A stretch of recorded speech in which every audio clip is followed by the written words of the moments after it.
sometimes, to catch a killer in a crowd, all it takes is one little click.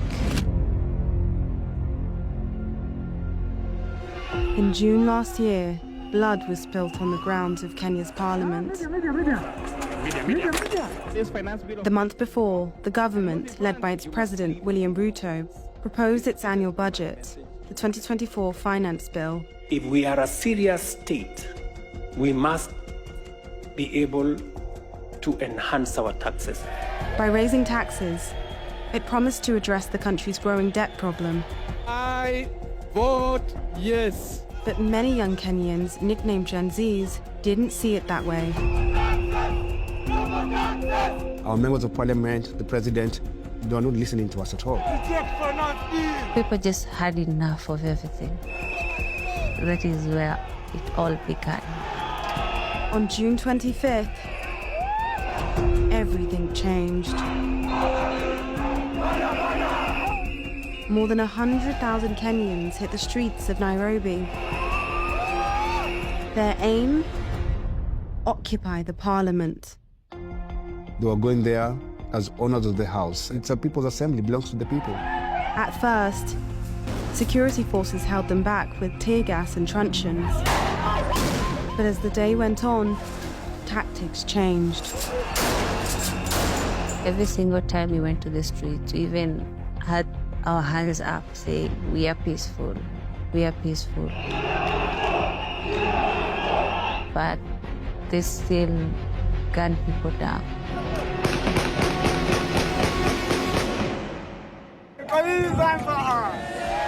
At least 3 young men were killed at Kenya's parliament: David Chege, Erickson Mutisia, and Eric Shieni. That evening, President Ruto gave his account of what had happened. Today, an otherwise legitimate expression of the fundamental rights and freedoms of assembly was infiltrated and hijacked by a group of organized criminals. Though he regretted the deaths, he thanked the security forces and placed the blame squarely with those he called organized criminals. Since then, no official investigation has been published, and no one held to account for the killings on June 25th. But BBC Africa Eye has been digging. We've mapped more than 5,000 photos and videos to reconstruct those killings. You could see he's clearly aiming, meaning he was aiming to kill as a message to them. Now, we can show you exactly what happened. We can pick out the killers in the crowd. We can reveal who they were working for. And we can offer an answer to one simple question. Was there any reason to spill blood on the grounds of Kenya's parliament?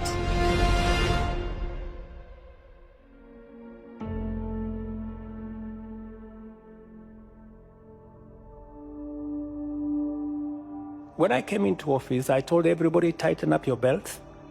I am not going to preside over a bankrupt country. I am not going to preside over a country that is in debt distress. In 2024, the government produces another finance bill. Taxing basic commodities, so people couldn't afford them anymore. Over the past decade, our tax revenue as a share of GDP has remained stagnant. This stagnation is a cause for concern. It's already really hard for everyone as it is, and the taxes are going to make life much harder for all of us. The whole principle is that you must live within your means. We have billions of Kenyan shillings lost in corruption every single day, and no one is held to account. The differences between how the common citizen is living and how the political class is living is... People are just pained, and our members of parliament, the president, they are not listening to us at all. This committee did indeed listen to the people of Kenya. From the VAT that was proposed on bread, to the border sector, to the eco levies on diapers, on sanitary towels. There was anger that was expressed yesterday on the streets. And we start this hour in Kenya, where the security forces have clashed with hundreds of protesters opposed to tax hikes put forward by the government. It was a Gen Z protest to begin with, young people. The protests, they're not only in Nairobi, they're across the country. For the first time, it was the Kenyan people, the working class, and the middle class, and the lower class against the ruling class. Even when we were on the streets, they don't understand why we are there. We did the first protest on the June 18th arrest, June 20th arrest, and then we said on the 25th, we are coming back to occupy Parliament. The atmosphere was extremely tense, but no one really anticipated what would have happened on 25th. Honorable members, we have quorum to transact business. June 25th, 2024. Yes, order. 9:30 a.m. at Kenya's Parliament. We are dealing with a very important issue of the finance bill. Inside, MPs are filing in for the last reading of the government's finance bill.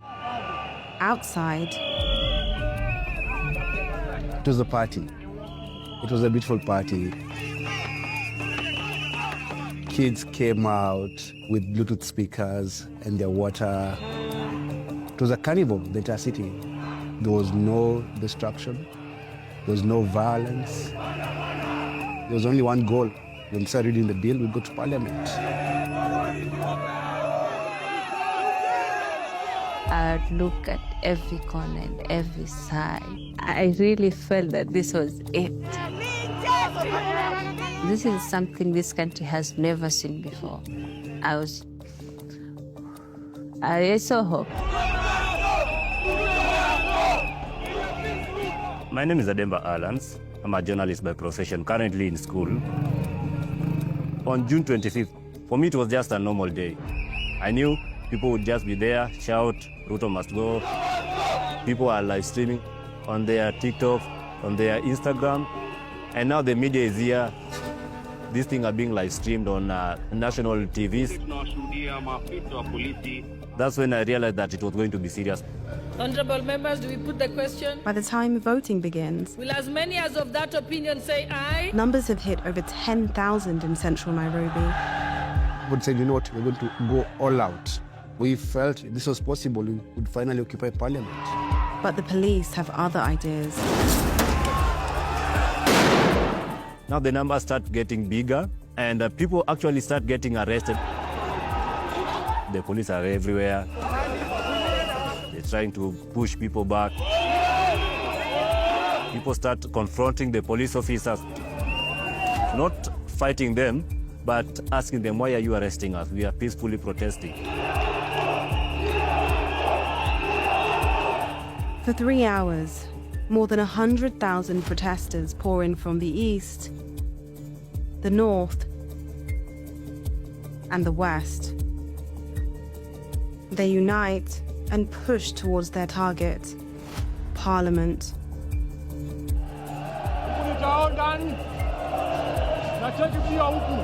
are not scared at all. This is Kenya. We are one. Order, honorable members, order. Despite the chaos on the streets, MPs are still in the chamber. I vote yes. Ongili Babu Owino. I vote no. I was 100% supporting the demonstration. We were not happy in Parliament. There was a lot of lobbying by the executive, those members of Parliament who were in support of the finance bill.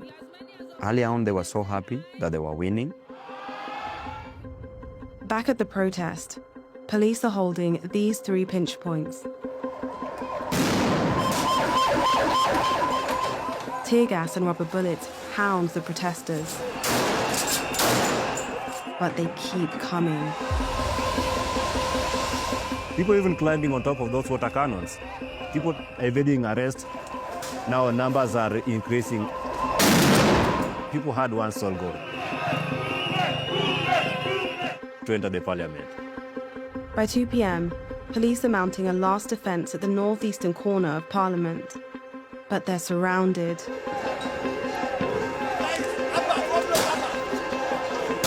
Inside the chamber, Honorable members, something big is about to happen. ayes 195, nays 106. The ayes have it. The finance bills voted in. Opposition MPs storm out. I said I will join the people. Word instantly reaches the protesters. After some of us getting arrested and being beaten up, they still pass it to be an actual bill. Now, this is when everybody is saying that whatever happens, we are going to enter the parliament and show the MPs that we believed in what we were fighting for. At 20 minutes past 2, they break through. It is happening, guys! It is happening!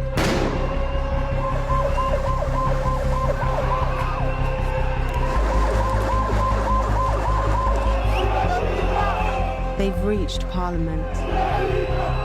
Watu wamemanage kuingia Parliament. People are inside the Parliament. A lot happens at once in the next hour, so we're going to break it down minute by minute. We've analysed over 5,000 photos and videos shot on the ground that day. We've determined when each was shot, using camera metadata, live stream timings, and public clocks visible in the shots. And we've plotted where they were shot on a 3D reconstruction of the site, giving us a second-by-second, 360-degree view of what happened next. We left the protests at 20 minutes past 2, with police in full retreat. Some demonstrators pursue them down Parliament Road. Others overrun this area and destroy an abandoned police truck. The rest tear down the fences and set foot on the grounds. The incursion is short. They don't make it inside. Security forces return up Parliament Road to clear them out. But with them come the photojournalists.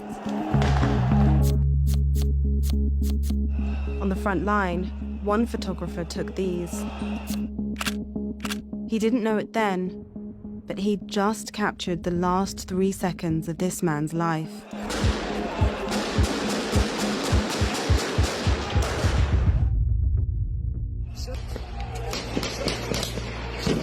Seven men are hit.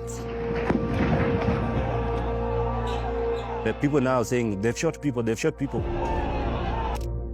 Edemba tries to reach them. Now you're just there, you're also crying, you are terrified. Maybe I'm the next person who is going to get shot, but you have to help these people.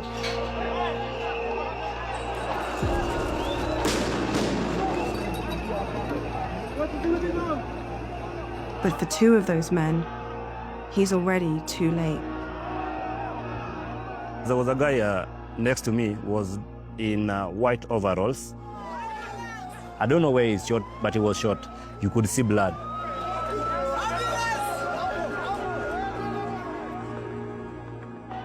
We saw this young man in the street a few moments ago. His name is Erickson Mutisia. He was wearing white overalls from his work as a butcher. He was 25 years old. I saw Erickson Mutisia a few minutes before he died. He died on the spot right next to me.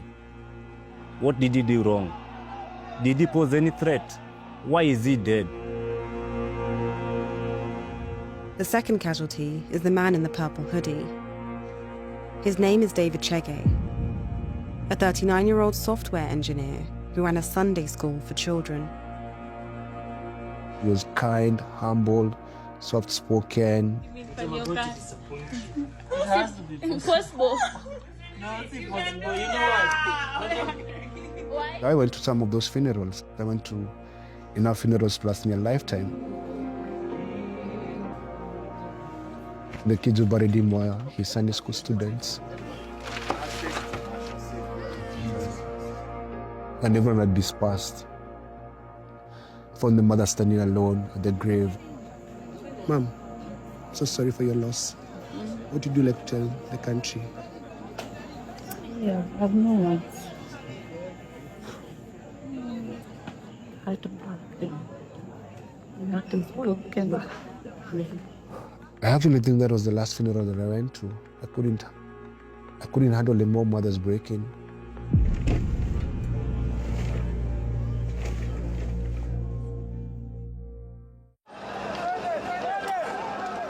To find David and Ericsson's shooter,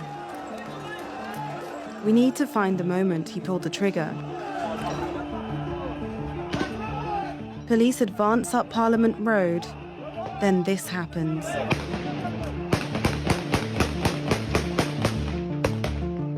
It's not clear at first, but look closer. One officer kneels to a firing position, and then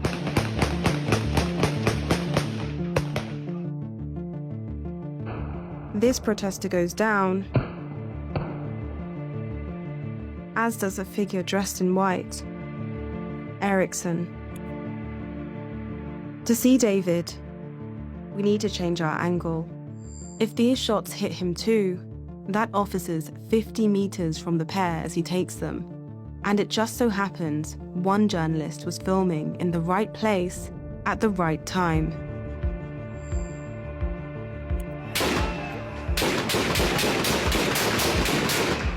Same shots. The protester we saw fall in the first video, and David, now dead next to him. There's no doubt some of these shots hit David and Ericsson.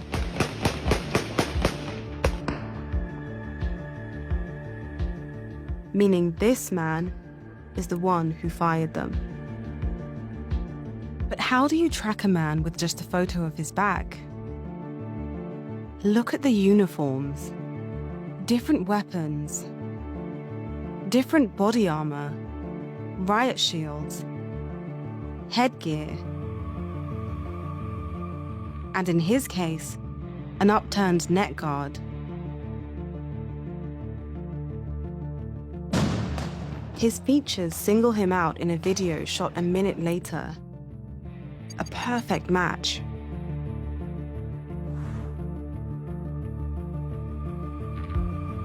He keeps his back turned in this one too. All except for one little click. Before he opened fire, he made sure to hide his face.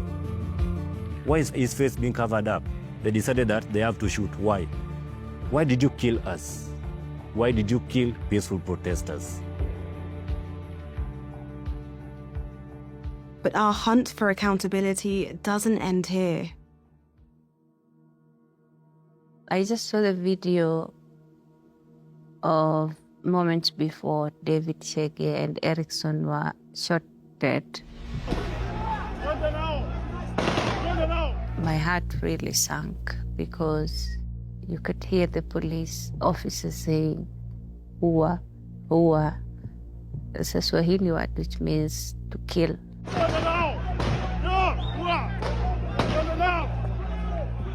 Why would a police officer who is mandated to protect us be that brutal and cruel for nothing?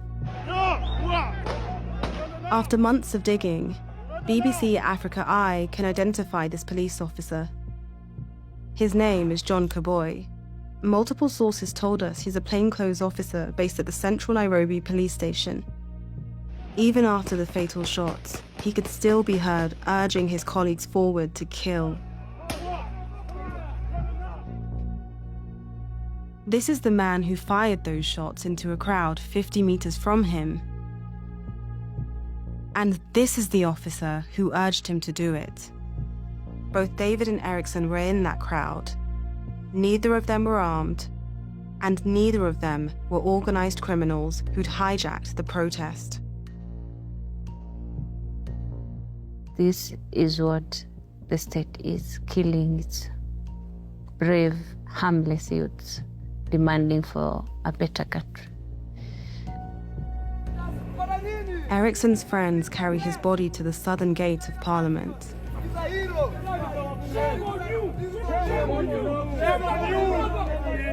Through its bars, MP Owinu tries to console them. These gentlemen were genuinely fighting for their lives. I jumped across the gate to see if I could provide help, but this young man had lost his life.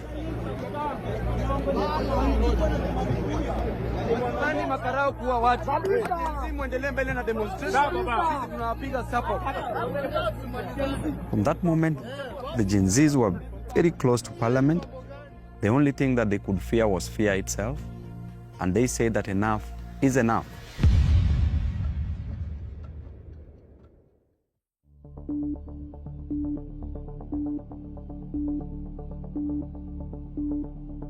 Rather than dissuade the demonstrators, the killings have galvanized them.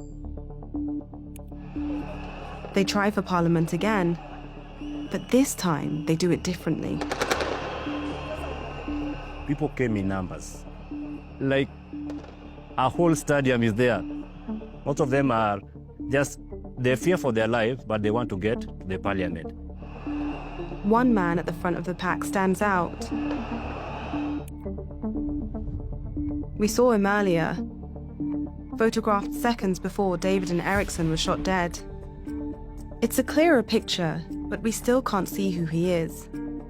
But in this one, we can. No jacket, but the gloves are the same.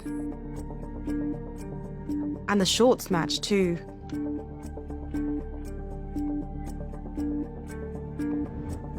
His name is Eric Shieni. On a normal day, he'd be studying at university. But today, he's on the front line. They were not running. They move, walking, then they squat down. The guards were overwhelmed. There's nothing that they could do. Despite the warning shots, Eric stays with them as they make their final push.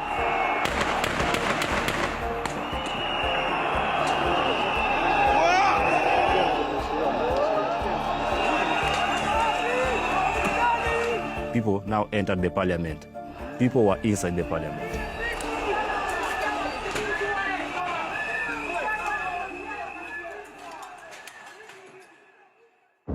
Once inside, momentum turns to mayhem. The damage is in the millions. Even the chamber is breached. Mr. Speaker, sir, I'm here to address you. You must go. Ruto must go. The last MPs who were just in that chamber evacuate. Those MPs were so scared. Some were running through the tunnels. Some were getting into ambulances, trying to escape. The destruction is severe but short-lived. After 5 minutes, they're leaving. Maybe it's an adrenaline rush or something, but your brain telling you that somebody is going to die. There's Eric. Something spooks the crowd.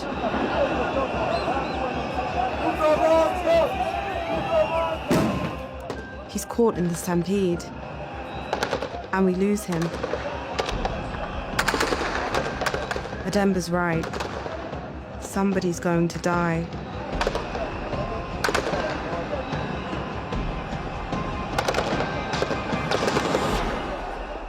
What just happened? Behind the smoke, 3 bodies remain. 2 of them are wounded. Ademba's there again, leading the evacuation. This person is heavily bleeding. There is no ambulance, so we carry him. They're shooting us. Why are you shooting us? Why are you killing us? I feared for my life that my parents could never see me again. But I also feared to let other people die when I could help.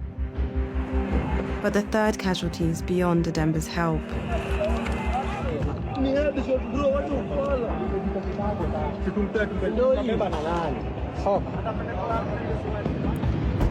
A bullet's torn through the cap and its owner, Eric.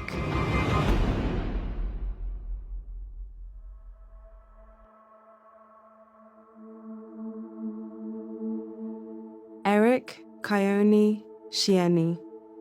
Good day. Good day. Perfect day. He was a 27-year-old student of the University of Nairobi. He studied finance. I hope that his death is not in vain. And as long as we live, we shall fight for justice for him and the others who died in streets. Baby, mani sina, leo sina kitu, kesho ntafanikiwa. Only you, baby, my only one.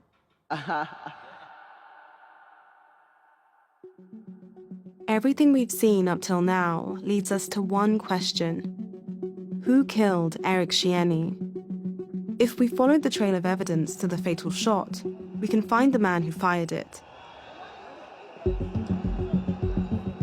It starts with the protesters leaving Parliament. My name is Faith Odhiambo, and I'm the president of the Law Society of Kenya. The video is very clear. It shows that the protesters were walking out of Parliament, and when the shooting starts, they were all running out. As a reminder, Eric's here, in his yellow gloves.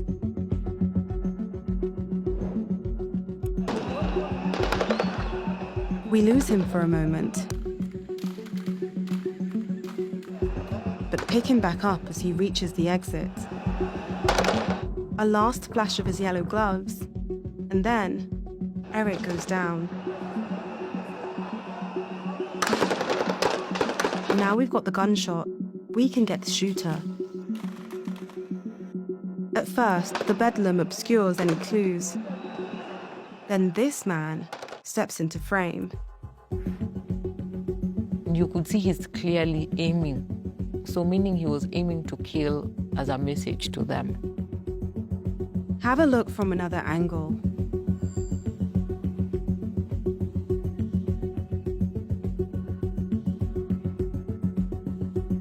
He's just 25 meters from Eric.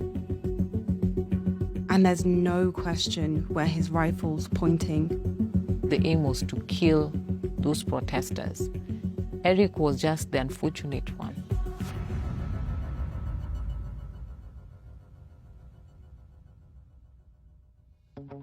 With this video alone, our trail to the shooter looks like it's ending. But like the last one, this one's got a giveaway. His uniform. A white shoulder patch, a matte green helmet, tan boots,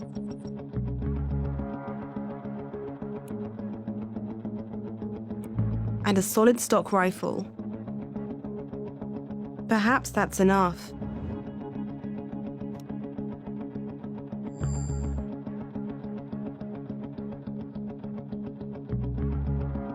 Three minutes after the shooting, a photographer caught these.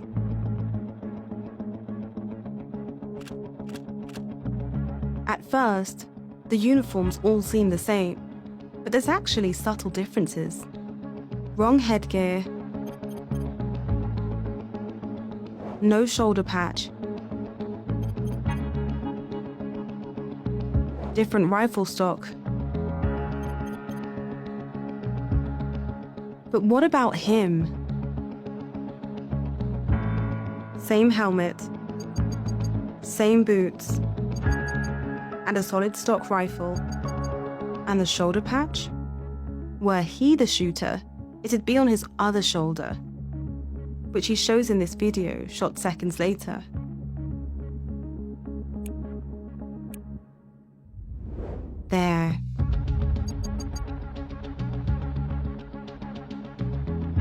We scoured through more than 150 images of the scene, taken within 10 minutes of the shooting. In all of them, only one man matches all the criteria on this list. Him.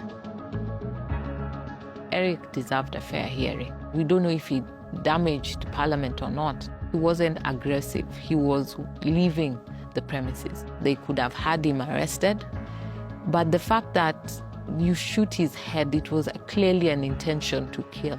You have become the judge, the jury, and the sentence executioner for Eric.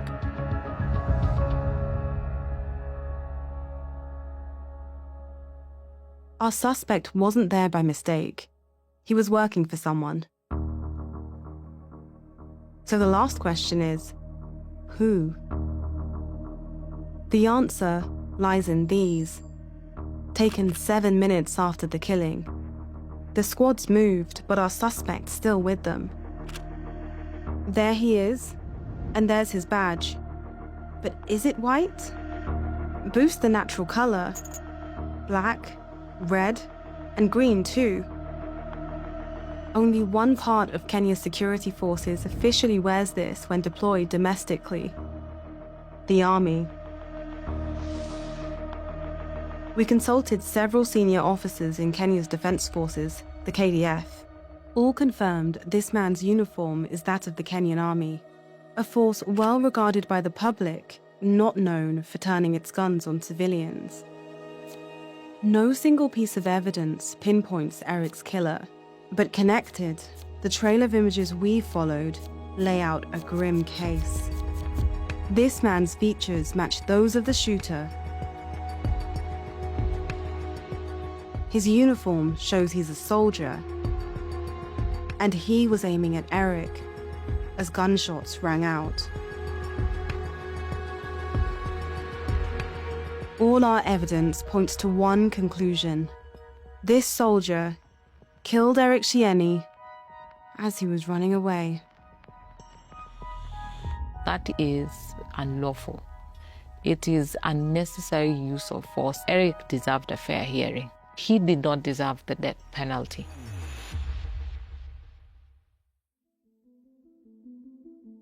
It was very terrible that day. Let me just breathe, because there was actual psychological effect on me following the demonstration, because seeing what I saw in front of the parliament, the blood all over the ground, I wouldn't wish for anybody to go through that, any family to witness their son being buried.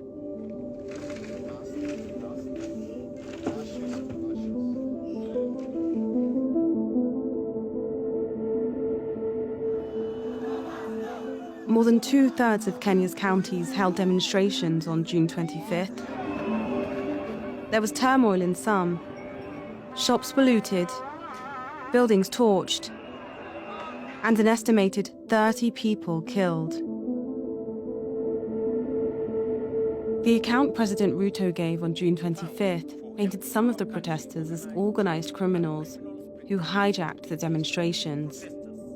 But for the killings at Parliament, the account captured on the cameras of those who were there is quite different. An account of impunity, of brutality, of blood. The individual police officers that were caught on camera shooting. How do you sleep at night? There's a mother who wakes up every day crying because she lost her son. How do you live with yourself? The next day, President Ruto backed down. I run a government, but I also lead people. And the people have spoken. I concede. And therefore, I will not sign the 2024 finance bill. That becomes our collective position. Our country recognized we are all one and we're all Kenyans. And we are fighting for the same thing. A single spark of defiance from these Gen Zs were able to change a whole trajectory of a country. You must listen to the heartbeat of the nation. You're killing us. We're going to demand for accountability and justice. We're never going to give up. We, the citizens, have the power, not them. We have a generation that once they believe in something, they will do anything for it. If you believe in something, just fight for it.